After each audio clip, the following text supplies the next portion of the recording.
No dia 1º de junho de 2016, aconteceu a inauguração do túnel de San Gotardo, o maior túnel ferroviário do mundo. São 57 quilômetros cortando os Alpes suíços. A inauguração foi um evento de grande porte, transmitida por vários canais de televisão de todo o mundo.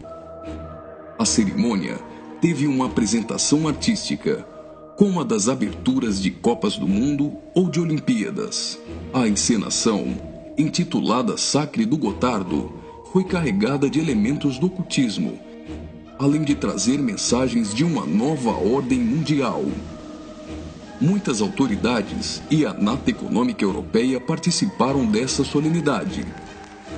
Dentre as personalidades presentes estavam o presidente da Suíça, Johann Schneider, a chanceler da Alemanha, Angela Merkel, o presidente da França, François Hollande, e o primeiro-ministro da Itália, Matteo Renzi.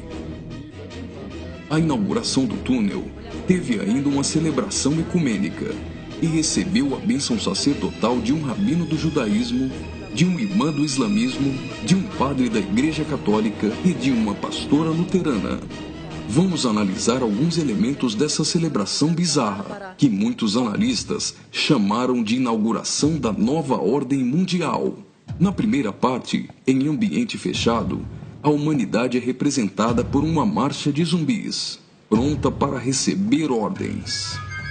Surge então um anjo na forma de bebê. Aparentemente, este representa Lúcifer. O anjo caído já começa a apresentar semelhanças com Baphomet, que é um dos principais símbolos de Satanás em algumas linhas de culto pagão. Observe, dentre as personalidades presentes, esse sujeito, portando um cetro e vestido com traje de algum tipo de organização ou irmandade. Ele traz um broche com a figura de um bode que deve representar também Baphomet. A cerimônia macabra evolui para a aparição de um homem-bode, representando um demônio-chefe. Esse demônio exerce autoridade e liderança sobre outros demônios que são liberados pelo mundo, representado aqui pela ferrovia. Por essa ferrovia passam vários períodos da humanidade, revivendo alguns tipos de sociedades secretas e rituais pagãos dos celtas, da Grécia Antiga, do hinduísmo e principalmente do Egito Antigo. Observe ao fundo a figura do Sol, representando um dos principais objetos de adoração das culturas antigas. Sob a ordem do chefe, os demônios se lançam para cumprir sua missão na Terra.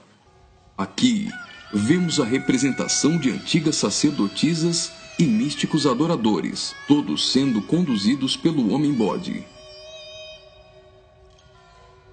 As sacerdotisas estão levando um cordeiro, como algo a ser oferecido em sacrifício.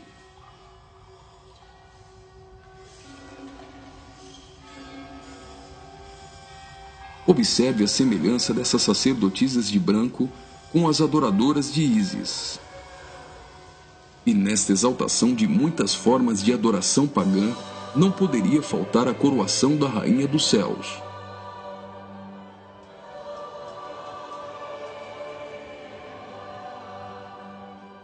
A cerimônia prossegue, agora em um ambiente externo. A parte interna exaltou a adoração pagã histórica. Na parte externa, o evento se torna uma cerimônia satânica regida pelo homem-bode. Os zumbis representam a humanidade manipulada, caminhando rumo a um futuro incerto. Os atores correm atrás de uma conquista. O túnel inaugurado literalmente furou 57 quilômetros de rochas nos Alpes suíços. Aparentemente, aqui a humanidade está tentando vencer a rocha, que pode representar Jesus.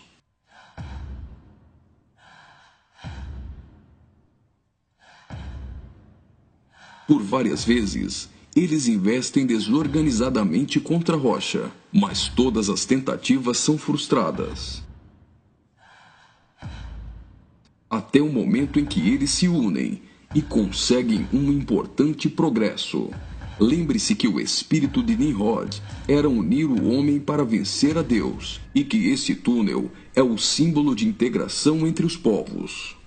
Observe que eles conseguem a abertura de um portal. A representação desse portal lembra o CERN. O CERN é a Organização Europeia para a Pesquisa Nuclear. Está localizado na região de Genebra, na fronteira franco-suíça, a pouco mais de 200 quilômetros do túnel de Saint-Gothard. No CERN, encontra-se o LHC, o maior acelerador de partículas atômicas do mundo e maior máquina que o homem já construiu. Ele tem 27 quilômetros de circunferência e está a 100 metros abaixo da superfície. O CERN está em busca da antimatéria e tentando recriar o Big Bang. Mas o CERN também tem um propósito esotérico ocultista nem tanto oculto. Segundo a própria comunidade científica, o CERN pretende acessar outras dimensões e se conectar com forças desconhecidas. O respeitadíssimo físico Stephen Hawking advertiu que os experimentos do CERN podem representar graves perigos a nosso planeta. No prefácio de seu livro, Stardust, Hawking afirmou que o acelerador de partículas poderia causar uma decadência catastrófica do vácuo, o que levaria o tempo e o espaço a entrarem em um colapso. Isso poderia destruir não somente o planeta Terra, mas também o sistema solar e todo o universo. Você já deve ter ouvido falar da partícula de Deus, ou bóson de Higgs. Até o Papa implorou à comunidade científica a suspender as operações do LHC, advertindo que eles poderiam abrir os portões do inferno. Observe também que a logo do CERN é a junção de 3 números 6, 666. As cenas seguintes mostram uma sociedade em transformação. Do portal que foi aberto, procede a direção para a humanidade. Veja que uma nova sociedade vai surgindo. O espírito da rebeldia e da sensualidade marcam as pessoas. A decadência da humanidade é representada tanto na forma de uma queda literal, como através da sensualidade.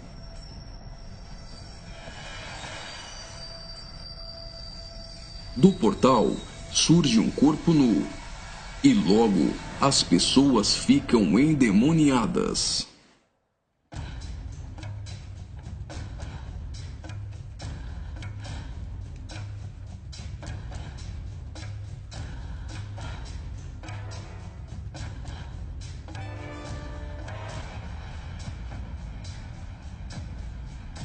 Veja a representação de que existe algo dentro deles.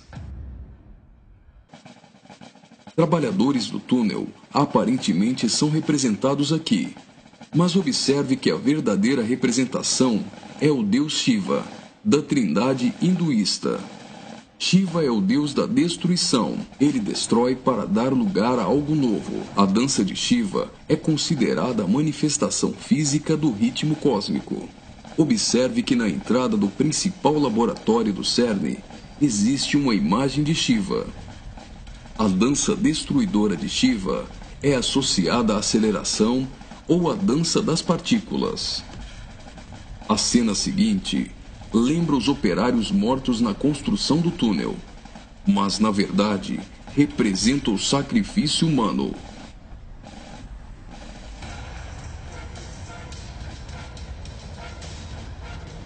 Veja que os corpos são lançados para dentro do abismo.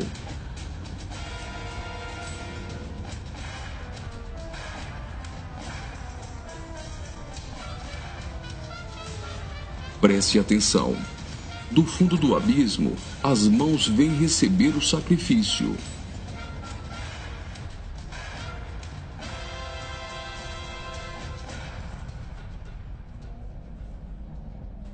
A morte dos trabalhadores dá lugar a 3 almas que sobem do abismo.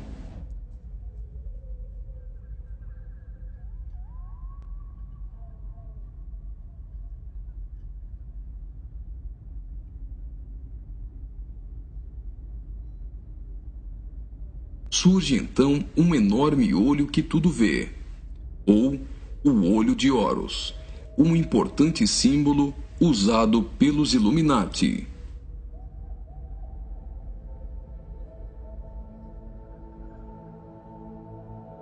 Agora, o Homem-Bode passa a ter um papel ainda mais importante na cerimônia, e as representações do livro de Apocalipse vão ficando mais evidentes.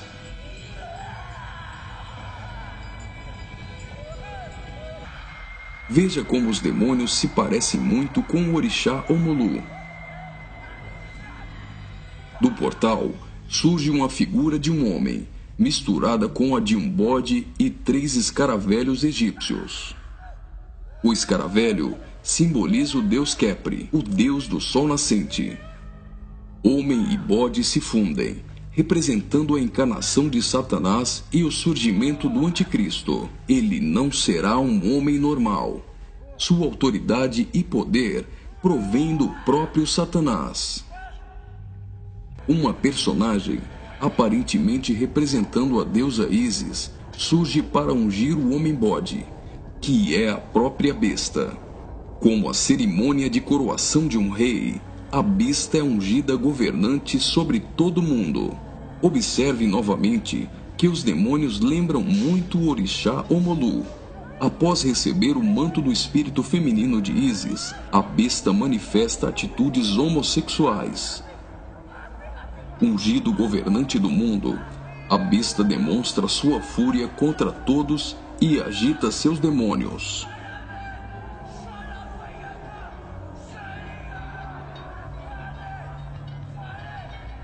Logo, os demônios sob comando da besta ficam ouriçados.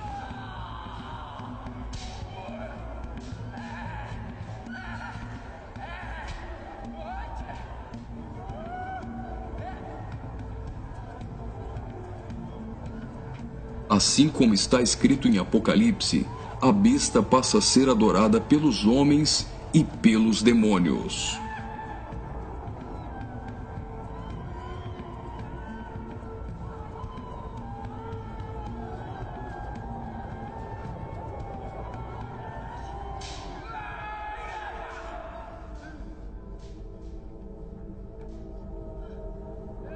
Observe agora o surgimento de 11 personagens, aparentemente representando a Igreja dos 11 Apóstolos. A besta terá autoridade para perseguir a Igreja e para matar os que não lhe adorarem.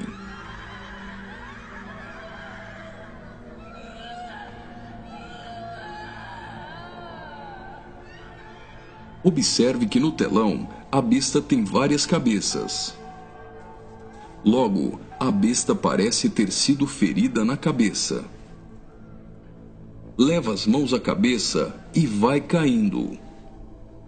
Segue-se então uma cerimônia fúnebre, com um antigo canto germânico do ocultismo. Veja essas pessoas carregando árvores secas invertidas. Observe que as raízes estão para cima.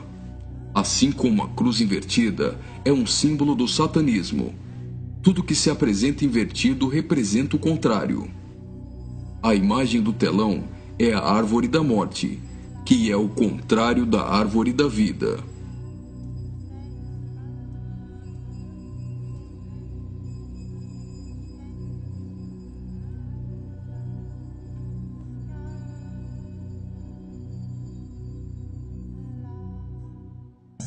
A tecnologia é mostrada como um instrumento para manipular o homem.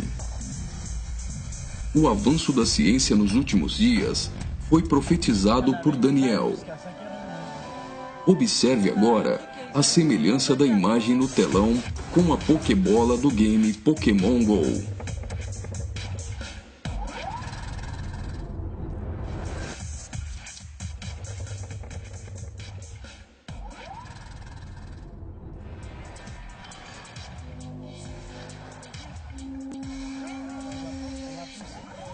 Enquanto na parte inferior da tela aparece uma segunda besta caminhando em direção à primeira, ao fundo surge a figura da Grande Meretriz.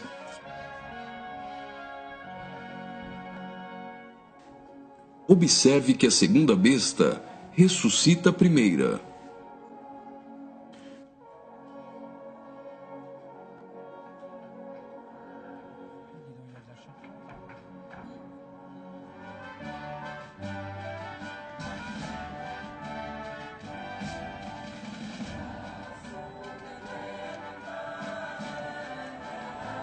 Note que os símbolos maçônicos estão presentes em várias partes da celebração.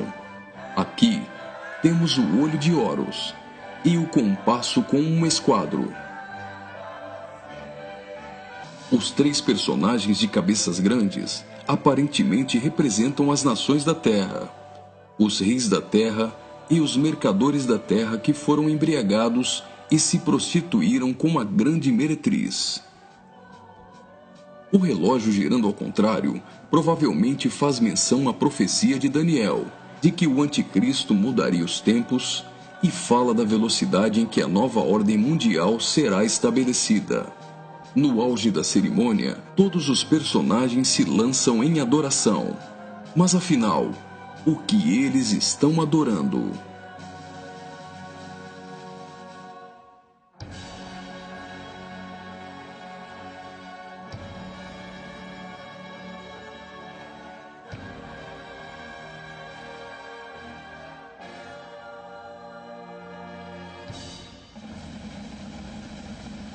Então, o trem sai do túnel. Mas certamente eles não estão adorando um trem.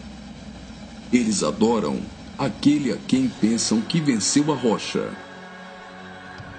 Eles adoram o grande dragão, a antiga serpente, que se chama Diabo e Satanás, o sedutor de todo mundo. Pensam que Satanás venceu a Cristo. A celebração é como se fosse uma grande vitória, como a consumação de uma enorme conquista.